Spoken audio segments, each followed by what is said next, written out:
আজকাল আমাদের সবারই একটাই অভিযোগ, মনটা ভালো নেই কিংবা নিজেকে কেমন যেন হারিয়ে ফেলেছি।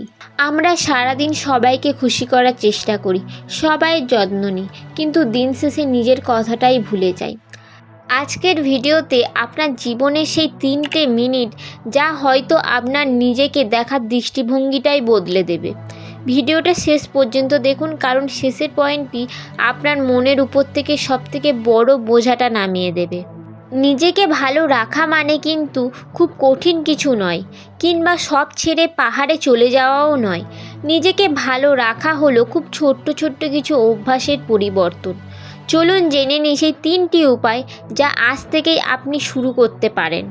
প্রথম পয়েন্ট, না বলতে শেখা এবং নিজের সীমানা তৈরি করা। আমরা অনেকেই অন্যকে কষ্ট না দেওয়ার জন্য নিজের অনিচ্ছা সত্ত্বেও হ্যাঁ বলে দিই, আর তারপর ভিতরে ভিতরে বিরক্ত এবং ক্লান্ত হয়ে পড়ি। মনে রাখবেন, সবাইকে খুশি করা আপনার দায়িত্ব নয়। যে কাজে আপনার মানসিক শান্তি নষ্ট হয় সেখানে বিনীতভাবে না বলতে শিখুন। অন্যকে না বলা মানে কিন্তু নিজেকে হ্যাঁ বলা। নিজের শান্তির চেয়ে বড় কিছুই হতে পারে না। 2 নম্বর পয়েন্ট, অতিরিক্ত অন্যের লাইফের সাথে নিজের লাইফের তুলনা করা বন্ধ করুন। নিজের জীবনটা অন্যের সোশ্যাল মিডিয়ার সাথে তুলনা করা বন্ধ করুন। আমরা স্ক্রল করতে করতে ভাবি সবাই কত সুখে আছে, শুধু আমিই পিছিয়ে আছি।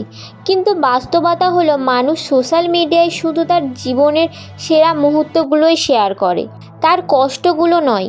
তাই দিনে অন্তত 1 ঘন্টা ফোনটাকে দূরে রাখুন, হাঁটাচলা করুন, গাছের যত্ন নিন, পছন্দের মতো বই পড়ুন, পছন্দের কোনো কাজ করুন। সোশ্যাল মিডিয়ার জগৎ থেকে বেরিয়ে নিজের আসল জীবনটাকে উপভোগ করুন। 3 নম্বর পয়েন্ট, নিজেকে ক্ষমা করা এবং প্রতিদিন ছোট্ট একটা ভালো কাজ করা। সবথেকে গুরুত্বপূর্ণ উপায়, নিজের প্রতি একটু দয়ালু হন। অতীতে কোনো ভুল হয়ে থাকলে নিজেকে মাফ করে দিন। আমরা মানুষ, আমাদের ভুল হতেই পারে। নিজের সবথেকে বড় বিচারক না হয়ে নিজের সেরা বন্ধু হন। আর প্রতিদিন রাতে ঘুমানোর আগে অন্তত একটা জিনিসের জন্য সৃষ্টিকর্তাকে ধন্যবাদ জানান, যা আজকে আপনাকে হাসি ফুটিয়েছে। দিন শেষে আপনার খেয়াল আপনাকেই রাখতে হবে। আপনি ভালো থাকলে আপনার চারপাশের মানুষগুলো ভালো থাকবে। আজকের এই 3টি উপায়ের মধ্যে দিয়ে আপনি কোনটা শুরু করতে চলেছেন অবশ্যই কমেন্ট করে জানাবেন। আর ভিডিওটা আপনার সেই বন্ধুকে শেয়ার করে দিন যার এই মুহূর্তে নিজেকে ভালো রাখা খুবই দরকার। ভালো থাকুন, নিজের যত্ন নিন।